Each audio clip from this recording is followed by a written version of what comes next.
Ассаламу алейкум, Махквай. Добрый день, дорогие друзья.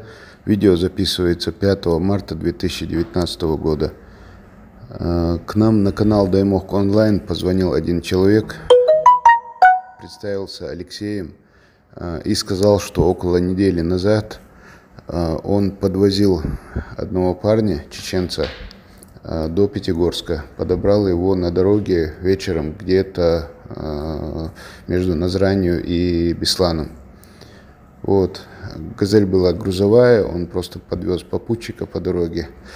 Парень, говорит, был в шапке, но рыжеватая борода у него была, в общем. И парню было лет 25-30, имени он, к сожалению, не запомнил.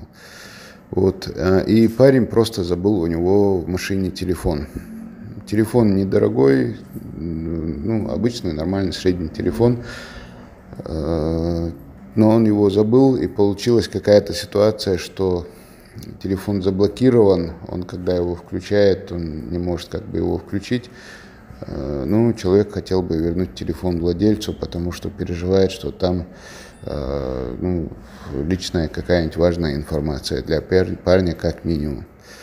Вот, и поэтому обратился к нам на канал Даймок Онлайн. Я дальше представлю наш с ним разговор, аудиозапись.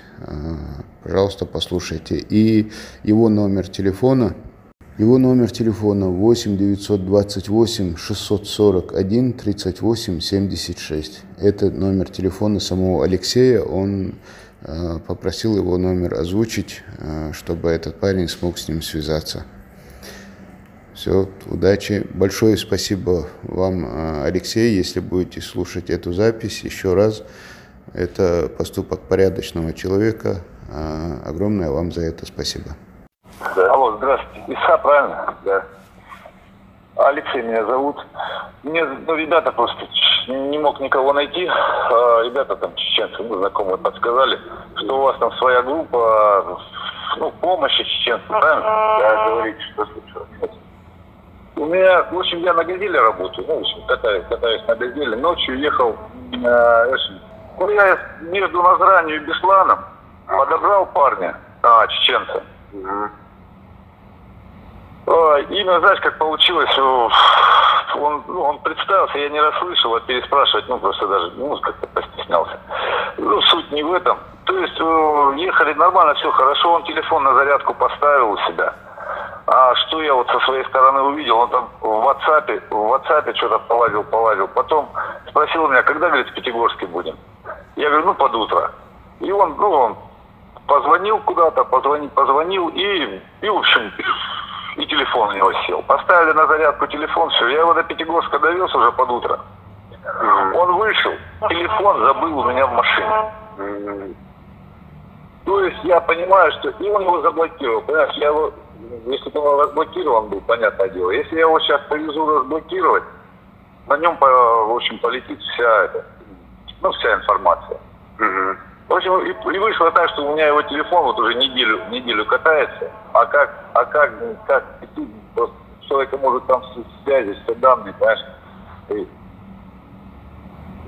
мне просто хотелось... Александр, вы сказали? Алексей, да. Алексей, спасибо вам большое, это очень порядочный и честный поступок. По-моему, там можно же очень просто решить, просто включить телефон и дождаться, пока будет входящий. Он у него на блокировке стоит, я уже пробовал, я тут уже молодежь подключал, то есть уже детвору. Алексей, если, я так понимаю, даже если телефон на блокировке, если его просто зарядить и включить, дозвониться... Нет, он выключен, вот в чем дело, он его выключил. Я его включаю, а у него кодировка стоит. То есть он даже не включается? Он не включается, то есть на нем стоит блокировка. Так бы он у меня тут катается в машине, я на него поглядывал первые пару дней. В общем, ситуация такая, что многие, наверное, скажут, что можно было бы его включить, там, дождаться звонка, но факт остается фактом. Пожилой человек, он не может его включить, не может найти хозяина. Так что разошлите своим знакомым, если кто потерял телефон.